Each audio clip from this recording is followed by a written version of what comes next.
Hello everyone, अस्सलाम वालेकुम। Welcome to my YouTube channel. This is Samreen. आज मैं आप लोगों के लिए बहुत ही मज़े की मखंडी हलवा की रेसिपी लेके आई हूँ। I hope that you will like this video.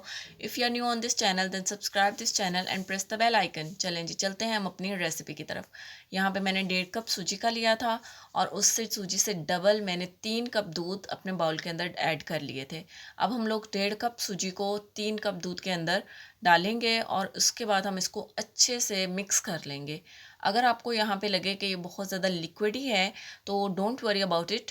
ये सूजी को हम लोगों ने रेस्ट टाइम देना है 2 घंटे के लिए। सूजी ये सारा दूध अपने अंदर एब्जॉर्ब कर लेगी और बहुत ही क्रीमी सा टेक्सचर इसका बन जाएगा।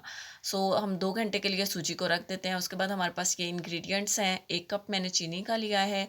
आप लोग ज़्यादा चीनी ऐड कर सकते हैं अकॉर्डिंग टू योर टेस्ट।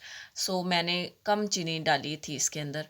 और उसके बाद है हमारे पास 1 कप देसी घी का। You can also use the Dalda ghee, no worries about it. और इसके बाद हमारे पास आ जाते हैं कुछ ड्राई फ्रूट्स हैं, कुछ उनमें बादाम हैं। बादाम को मैंने बारीक बारीक चॉप कर लिया था। कुछ हम लोग गार्निशिंग में यूज़ करेंगे, कुछ हम इसके अंदर ऐड करेंगे। और थोड़े से मैंने नारियल लिया था, उसको मैंने बारीक पीसेस में कट कर लिया था। और थोड़ी सी किशमिश, उसको अच्छे से साफ़ करके मैंने वॉश कर लिया था। चलें जी, अब फ्लेम ऑन करते हैं और उसके अंदर मैंने 1 कप घी का ऐड कर दिया है और उसको गर्म होने देना है। उसके बाद आप लोगों ने इसमें ऐड करनी है चीनी। इसको आप लोगों ने अच्छे से मिक्स कर लेना है और इसको मेल्ट होने देना है अपने चीनी को। जब चीनी मेल्ट होने लगेगी, हल्का सा इसका ब्राउनी टेक्सचर आने लग जाएगा, तो आपने इसके अंदर वाटर डाल के इसको कवर करना है थोड़ी देर के लिए। उसके बाद आप लोग ऐड करेंगे जो 2 घंटे से हम लोगों ने सूजी भिगो के रखी हुई थी। ये देखें जी, इसने सारा दूध एब्जॉर्ब कर लिया और ये थिक सा एक पेस्ट बन गया है। आप लोगों ने इसको ऐड करना है और यहाँ पे आपने अपना फ्लेम बहुत लो कर लेना है जब आप लोगों ने सूजी ऐड करनी है।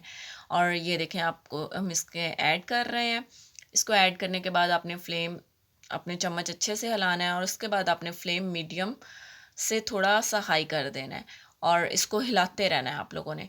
चम्मच नहीं रोकना आपने। तो आपने जब ये थिक होने लग जाए तब आपने अपना फ्लेम मीडियम टू लो करना है। सो ये देखें जी, थोड़ा थिक होने लग गया है और आपने अपना चम्मच इसके अंदर इस तरह बैक एंड फोर्थ हिलाना है, गोल गोल नहीं घुमाना। इससे ग्रेन्स बनते हैं और वो बहुत मज़े के लगते हैं इस हलवे के। और यहाँ पे आपने इसको 15 से 20 मिनट कम से कम आपने इसको भूनना है, इस हलवे को। और इसी तरह चम्मच चलाना है। ये देखें, इसको हल्का हल्का ब्राउन होने लग गया है और इसकी खुशबू भी बहुत अच्छी आने लग गई थी।